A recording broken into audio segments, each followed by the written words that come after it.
Akin to the dark wrath of a winter's storm and the swift fury of a crackling firebolt is their temper. On wings of flame do they sweep from wide skies in chariots of adamant. Their laughter is the roar of the sea, their silent tread the falling of snow, and their icy gaze the death of men. So will the wolves of Fenris stalk between the stars until the end, until the wolf time. Welcome everyone to a brand new series called Warhipster Explains, where I don't constantly talk about myself in the third person, and I attempt to explain the who, the what, the where, the why, and the hows of the worlds of Warhammer. I am the Warhipster, aka Josh, and today we are talking about the Space Wolves, who are also known as Games Workshop's answer to the question, can we take this Viking thing and dial it up to 11? The Space Wolves, who are also known as the Vlka Fenryka, or internally as the Rout, if you care about such things, and well, trust me when I say that most Space Wolves fans care about these things, and they care about them a lot. Woe betide the Space Wolves player who isn't intimately familiar with these terms when dipping a cautionary toe into the various dark places of the internet. You have been warned.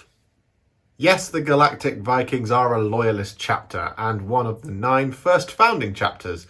They were once a legion of tens of thousands led by one of the Emperor's Primarchs, Leman Russ, and were widely renowned as the Emperor's Executioners, which is a pretty cool title, let's be honest. I mean, just stop the video there. Yes, they were prepared to do the dirtiest jobs for the Emperor, and if, after the events of the Horus Heresy and an offhand throwaway comment by Leman Russ himself is to be believed, then the Space Wolves currently have a Legion kill count of 3 Space Marine Legions, which is exactly 3 more than any other Space Marine Legion. They draw heavily on Viking and Germanic influences with a strict code of honor and an obsession with deeds and legacies. Each Space Wolf is a unique and proud champion of humanity with the beards to match it. Now, I know what you're thinking. No. Stop thinking that. They are melee powerhouses, often preferring to get up close and personal as opposed to a more ranged affair. Some out there would call it more civilized, but not for the Space Wolves. They like to get up close and personal, stab you in the gut, and, laugh about it, which is kind of horrifying. You would be forgiven for believing them to be senseless barbarians and brawlers, but that's only what the wolves want you to think. Because to an outsider, they are predatory, savage, barbaric, and scary, but underneath the furs and the facial hair is true nobility. They define themselves by their ability to accept their savage nature, but not to be controlled by it, to leash the inner beast, as it were. They're similar in that respect to the Blood Angels, however, in reverse. You see, the Blood Angels are beautiful on the outside, but they have an intense darkness within them, whereas the Space Wolves present all of this exterior, and they also have a bit of the beast inside them, but they are kind of barbaric on the outside, but truly noble on the inside. You see? Mirrors. I mean, to become a Space Wolf, an aspirant is implanted with the Canis Helix, which is one of many procedures and implantations a Space Marine will go through in order to become a Space Marine. So once this has been implanted, the aspirant is then dropped off in the wilds of Fenris somewhere and is told, fight your way back to the Fang. And the Fang is their home. It's a massive, massive fortress. Yes, so they are told to fight their way back home, and they are successful in this challenge if they make it back without giving in to that savage desire, without giving in to that inner beast. And crucially, and this is the most important thing that they have to achieve on the way back, is they have to actually make it back alive. Now, this in and of itself is a deed worthy of remembrance. You see, Fenris is not a nice place. It is a world of constant warfare. It is a world of monsters and extreme cold and harsh weather conditions. And Well, essentially, if you've ever played God of War 4, then it's like that, but with about 1,000% more Kraken and things that will definitely eat you without even blinking an eye. So, with all that being said, why should you play Space Wolves? Well, here's 10 reasons why.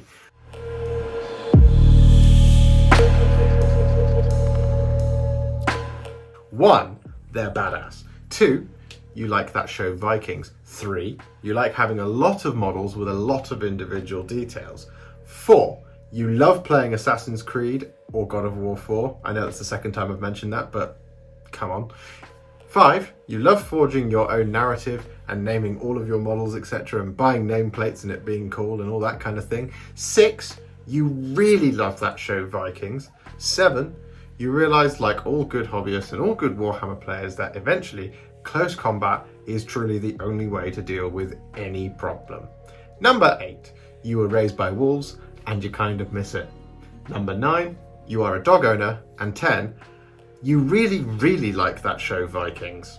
Yes, there's a lot to like about Space Wolves. From a hobbyist perspective, there's a lot of painting and conversion opportunity, but ultimately you have a very unique range of choices of model kits, setting you aside from those codex compliant chapters such as the Ultramarines. You know, you have a choice of, I think it's over 20 Space Wolf model kits, such as the Thunderwolf Cavalry and the Wolfen. I mean, nothing says Space Wolf more than a Space Marine riding a gigantic wolf into battle with naught but his hammer and his shield. I got those the wrong way around, please do forgive me. Nor is there nothing more Space Wolf than a half man, half wolf thing, mutant, strategically shaved and then squeezed into some clothes and given some weapons to wreak havoc across a battlefield. Yes, that's a thing. All of this is awesome. You've got incredible characters such as Logan Grimnar, and I thoroughly recommend that you read as much as you possibly can about him. I mean, he is the chapter master of the Space Wolves. He has been for over 700 years, and he's been a badass for long before that. He's one of the oldest Space Marines in the galaxy. But you also have Bjorn the Fell-Handed, who fought alongside E-Money and his father, Leman Russ. I mean, he is in a dreadnought now, and there's not a lot left of him, but he's ancient. I mean, that's pretty cool, right? And it's a dreadnought character. There's nothing more cool than that.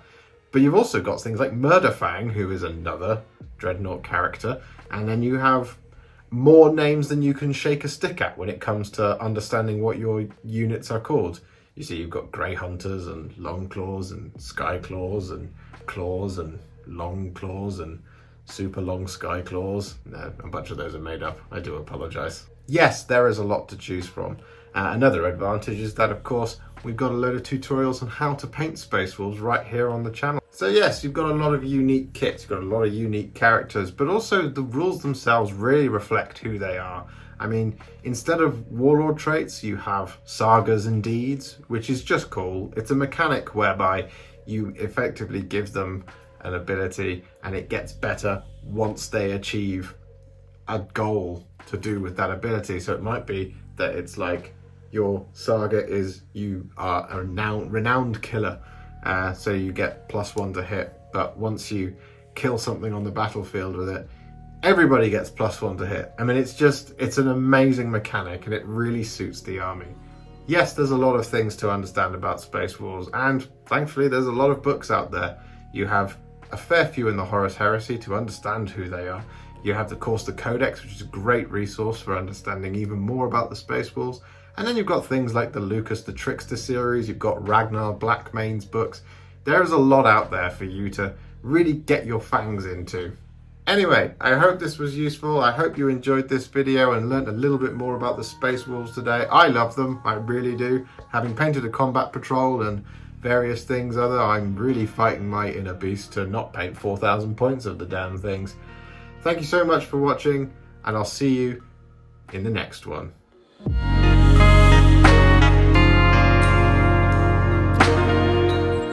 If you enjoyed this one and you'd like to support me further like these legends on the screen, you can do so. Head to patreon.com/Warhipster or head to ko-fi.com/Warhipster. Don't forget to like, comment, subscribe, do all of that good stuff, and if you'd like to stay up to date, make sure to click the bell icon.